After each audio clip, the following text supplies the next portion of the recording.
네, 이처럼 전체 확진자 증가폭이 둔화되면서 코로나19 사태가 분수령에 접어든 것으로 보입니다. 네, 오늘도 전문가와 함께 코로나19 현황과 전망에 대해서 이야기 나눠보겠습니다. 이대 목동병원 천은미 교수 나와 계십니다.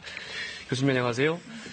네, 확진자 증가폭이 좀 감소하고는 있지만 아직 안심하긴 이르다는 의견이 많죠? 네, 우선은 신천지 교도 중심의 이제 확진자 증가폭이 감소를 하고 있는 것이고요. 그 이외 대구 경북이나 그런 지역 쪽에서 산발적으로 특히 요양원이나 경로당 이런 취약계층에서 발생을 하고 있습니다. 또한 서울 경기 중심으로 대형 병원에서 환자가 나오고 있고 가장 걱정스러운 것이 지금 중국 분들이 많이 계시는 이제 구로 지역에서 나오기 시작하셨어요. 그러면 그분들은 조금 많이 모여서 사시는 그런 경향이 있기 때문에 그리고 대부분 서울에 많이들 계시잖아요. 그래서 그쪽에 대해서 좀 집중적으로 방역을 하는 것이 지금 조금 지역사회 전파를 늦출 수 있는 방법이라고 생각합니다. 네, 뭐 지금 상당수가 지금 대구 경북 지역에 몰려 있어서 대구 경북 지역의 인력 문제와 병상 수급 문제가 상당히 심각한 문제인데 이런 문제가 수도권이나 다른 지역으로도 좀 옮겨갈 수 있을까요? 그렇죠. 사실 뭐 대구도 31번 환자를 검사하다가 나온 거죠. 그래서 지금 말씀드린 대로 제가 그 이제 구로 지역이나 이런 서울 지역에 집중해서 환자가 발생하게 되면 분명히 대구 같은 사태가 발생할 수 있습니다. 그런데 서울은 생각보다 병상이 많지가 않습니다. 국가기관의 병상을 지금이라도 준비를 해 주셔야 되고 생활치료시설도 준비가 돼야지만 그런 치사율을 낮출 수 있기 때문에 조금 빨리 준비를 해야 될 것 같습니다.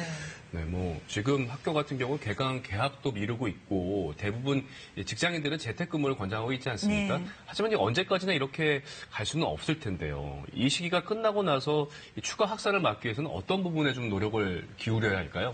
네, 우선은 3월은 개학도 안 하고 재택근무를 하기 때문에 이제 지역사회 전파가 조금 중지를 한 것 같아요. 그렇지만 4월이 되면 학생들이 이제 개학을 할 거고. 그런 경우에는 우리가 할 수 있는 거는 딱 두 가지인 것 같아요. 개인위생입니다. 왜냐하면 요사이 독감 환자나 호흡기 환자가 별로 없으세요. 그만큼 사람들이 모임을 자제하고 접촉을 안 하면서 마스크를 쓰다 보니까 호흡기 전염병이 감소를 한 거죠. 코로나19 이외에는. 그렇기 때문에 개학을 하더라도 우선은 마스크 착용이라든 개인위생 굉장히 중요하고 가족끼리 회식은 괜찮지만 여러 사람이 모이는 회식에는 분명히 감염자가 있으면 전염이 되는데 이 코로나19 바이러스의 재밌는 특징이요.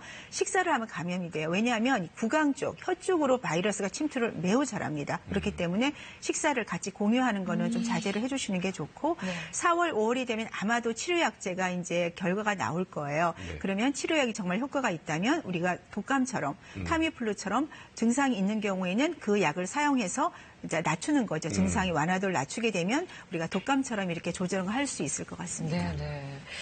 뭐 어제부터 마스크 오브제가 시행이 되고 있는데 요일별로 이제 살 수 있는 날이 정해져 있잖아요. 이 마스크 오브제 그 실효성에 대해서 교수님 어떻게 생각하세요? 사실은 이제 약사분들이 일을 못 하세요. 일반 환자들 진료를 약을 처방을 못 하고 두 번째는 80세 미만이라고 하시던 몸이 불편하신 분들이 나갈 수가 없고 대리 처방한다고 하지만 두세 번을 또 나가셔야 되잖아요. 날짜가 안 맞아서. 그래서 제가 어제 외래를 보면서 제 환자분들한테 여쭤봤어요. 그리고 인터넷에도 많이 올라와 있는데 사실은 주민센터가 저는 굉장히 좋은 대안이라고 생각을 합니다.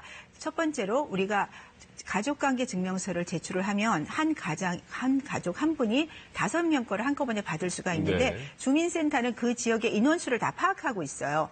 그러면 그만큼의 마스크를 들어오게 되면 약국을 찾아 이리저리 헤매는 것도 없고 오늘까지 비 오는 날은 거의 안 사게 되죠. 그런 경우에 그 가장이 만일에 10개를 가져갔어요. 그러면 가정주부는 하나를 가지고도 쓸 수가 있어요. 집에 계시니까. 하지만 출퇴근하시는 가장분은 매일 쓰셔야 되죠. 가족이 나눠 쓸 수가 있는 장점이 있고 또 국가에서 관리하니까 비용이 훨씬 저렴하죠. 마스크 가격이. 그리고 야간에도 만일에 해주시게 되면 퇴근하시고 나서 일반 이런 직장분들은 저녁에 사실 수 있잖아요. 사실 수 있고 그렇기 때문에 줄을 쓸 위험도 없고 약국에는 또 호흡기 질환자가 많아요. 결핵 환자. 그런 환자들과 접촉을 하면 감염이 되거든요. 그래서 저 같은 경우도 잘 약국에 안 가게 되거든요. 그러니까 그런 여러 가지 점을 고안한다면 주민센터를 이용한다면 줄도 많이 안 쓰게 되고 감염의 위험도 없고 비용도 절약할 수 있고 가족에서 이용해 서로 나눠 쓸 수가 있기 때문에 저는 굉장히 좋은 대안이라고 생각하기 때문에 한번 좀 제고를 해주셨으면 어떨까 생각합니다. 심각하게 좀 고려를 해봤으면 좋겠습니다.